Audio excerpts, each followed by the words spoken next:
আসছে আগামী 16ই ডিসেম্বর থেকে যে সমস্ত ফোনগুলো নিবন্ধন করা না এবং সরকারি অনুমোদিত না, এই সমস্ত ফোনগুলো বন্ধ করে দিবে। সরকার এই উদ্যোগ নিয়েছে।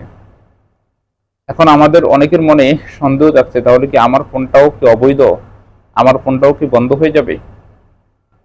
এই বিষয়টি নিয়ে একটু বিস্তারিত কথা বলবো। ভিডিওটিও বেশি বড় করব না, শেষ পর্যন্ত একটু ভিডিওটি দেখবেন। ভিডিওটি শুরু করার আগে সংক্ষেপে একটু অনুরোধ করব, আপনি যদি আমার এই ভিডিওটি আমার ইউটিউব চ্যানেল থেকে দেখে থাকেন তাহলে চ্যানেলটিকে সাবস্ক্রাইব, এবং ফেসবুক পেজ থেকে দেখে থাকলে পেজটিকে অবশ্যই ফলো দিয়ে রাখবেন নিয়মিত এমন গুরুত্বপূর্ণ ভিডিও পাওয়ার জন্য। চলুন তাহলে কথা না বাড়িয়ে ভিডিওর মেইন আলোচনায় আসতে পারি। আসছে আগামী 16ই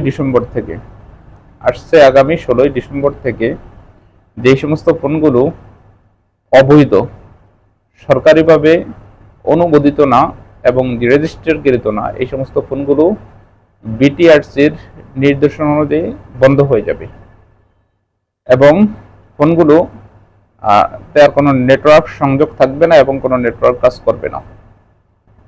এখন আপনার কথা হচ্ছে, আপনার ফোনটা নিবন্ধিত কি নিবন্ধিত না, এই বিষয়টি আপনি বুঝবেন কিভাবে? একটা জিনিস আপনাদেরকে সুখবর দিচ্ছি, যে সমস্ত ফোনগুলো বর্তমান চালু আছে আগের থেকে কিনা, মানে 16ই ডিসেম্বরের আগ পর্যন্ত কিনা, এই ফোনগুলোতে যদি কোনো সিম অ্যাক্টিভ থাকে, এই সিম যার নামে, ওই ফোনটা অলরেডি তার নামে নিবন্ধন হয়ে যাবে, অটোমেটিক তারা নিবন্ধন করে নেবে।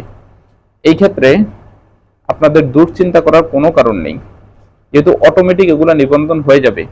16ই ডিসেম্বরের আগে যে সমস্ত সিম ফোনগুলোতে সিম অ্যাক্টিভ থাকবে, এই সিমগুলো অটোমেটিক নিবন্ধন হয়ে যাবে। এই ক্ষেত্রে আপনাদের দুশ্চিন্তা করার কোনো কারণ নেই। কিন্তু 16ই ডিসেম্বরের পরে যে ফোনগুলো আপনারা কিনবেন বা ক্রয় করবেন, এই ফোনগুলো অবশ্যই নিবন্ধন করে তারপরে ক্রয় করার চেষ্টা করবেন, তাহলে আর কোনো সমস্যা আপনাদের পড়তে হবে না। বিষয়টি হয়তো আপনাদেরকে বোঝাতে পেরেছি, মেনে চলবেন, উপকৃত হতে পারবেন। ধন্যবাদ। আসসালামু আলাইকুম।